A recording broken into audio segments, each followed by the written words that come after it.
पाचिला पणस समस्ते प्राय खायापाई पसंद करनथांती। आउ पणस कठा तरकारी कषा एका प्रकार खाई खाई भी भल लगी न थाए।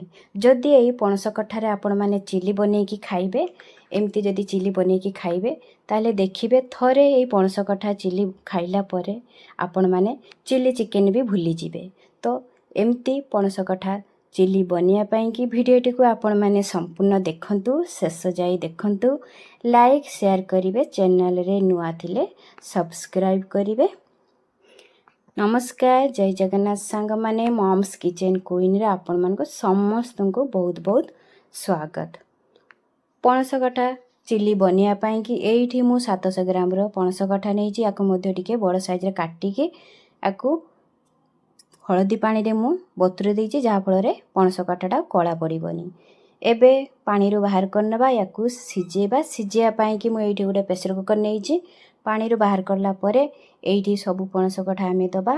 एबे सिजेला भले आमे गोटे चमच लूण मिसई नबा, हाफ चमच हळदी पाउडर देकी याकू अल्प किछि पानी देकी गोटे हुइसिल आसिया पर्यंत आमे हाई फ्लेम रे याकू कवर करिकी गोटे हुइसिल छाड़िबा।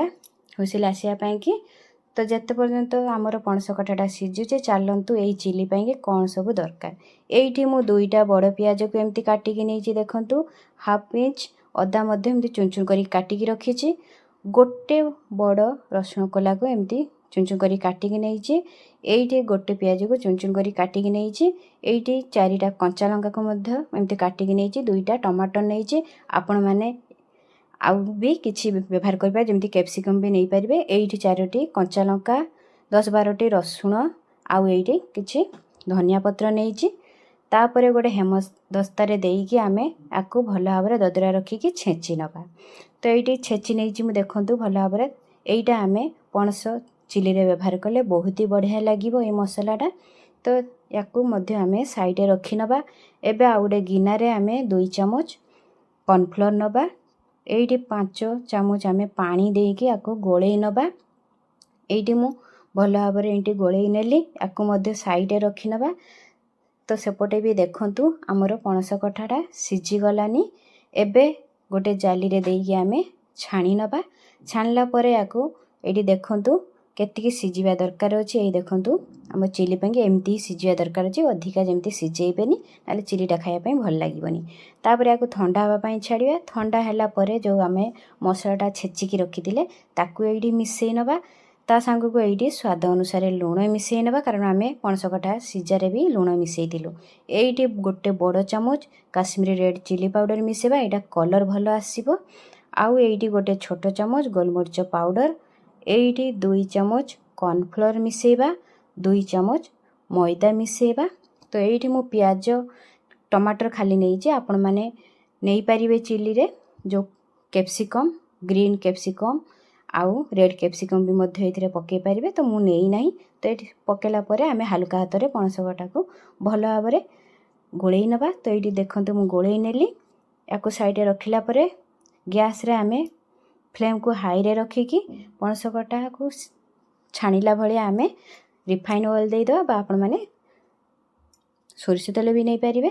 तो एठी तेल गरम हैला परे पणस कठा आमे किछि देईकी गोल्डन फ्राई करिकी आमे एपट सेपट करिकी आकु छाणी नबा। तो देखंतु गोटे पट हमर गोल्डन कलर हेई गलानी।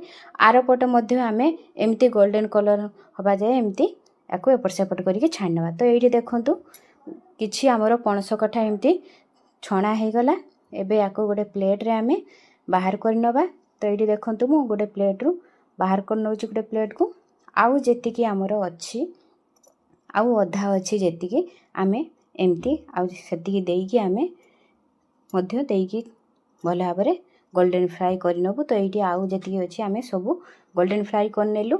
एबे याको साइड रे रखि नबु। तापर आउ गोटे कड़ाई नै आसीबु। सेइथिरे 3 चमच रिफाइन ऑयल दबु, बा आपण माने सोरिष तेल नै पारिबे। तेल गरम हैला परे जो रसुणटा आमे चुन करी चुना चुना कर रखिथिले ताकु मिसेई नबा। अदाटा मध्य एठी मिसेई नबा। तापरे याकू फ्लेम को हाई रे रखिकी गोटे मिनिट पाई कि आमे गोल्डन कलर हवा जाए भाजी नबा। तो एठी देखंतु रसुण आउ अदा हमर भाबरे भजा हे गला। जो पियाजटा आमे चुन चुन करी रखिथिले ताकु मध्य एठी दबा। ताको भी 1 मिनिट पाइकी आमे भाजी नबा। एइठी हमर भजा हो गलानी पियाज। तापर जो आमे पियाजटा बड़ बड़ करी काटिकी रखिथिलु आ दुईटा ताको मध्य एइठी फ्लेम को हाई रे रखिकी दबा। ता संग को टमाटोटा मिसई नबा। कंचा लंका रखिथिले ताको मध्य एइठी मिसई नबा। कंचा लंकाटा आपण माने जेतिकी राग खाउथिबे सेही अनुसार नेबे। फ्लेम को हाई रे रखिकी एथिरे आमे स्वाद अनुसार लूण मिसई नबा। तापर एइठी सोया सॉस 1.5 चामच, 2 चामच टमाटो सॉस, 1.5 चामच विनेगार, 1 चामच चिली सॉस, हाफ चामच गोलमरिच पाउडर, 1 छोट चामच रेड चिली पाउडर, एइठी 1 चामच चीनी दबा। फ्लेम को किंतु लो रे रखिए प्रथमरु। तापर ए सब को मिसेइबे। तापर मिसई सारला परे फ्लेम को लो रे ही रखिबे। तापर जो कॉर्नफ्लोर आमे गोळेकी रखिथिले ताको भी एइठी मिसई नबा किंतु प्रथमरु हाई रे रखिबेनी, एटी लो रे रखिबे। तापर ए सब को मिसेइबे। मिसई सारला परे जो पणस कठाटा देइकी तापर आमे फ्लेम को मीडियम टू हाई रे रखिकी आको 1 मिनिट पाइकी 1-2 मिनिट पाइकी एइठी गोळेई नबा। तो एइठी देखंतु हमर एइठी पणस कठा चिली रेडी हो गला। आपण माने याको रुटी भात परोटा लाछा सहित सबुथिरे खांतु, बहुत ही बढ़िया लागिवो।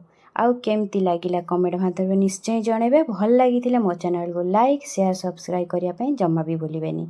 सब्सक्राइब करिवे। तो पुणी देखाबा गोटे नुआ वीडियो रे। सेते बंद रहउची। जय जगन्नाथ।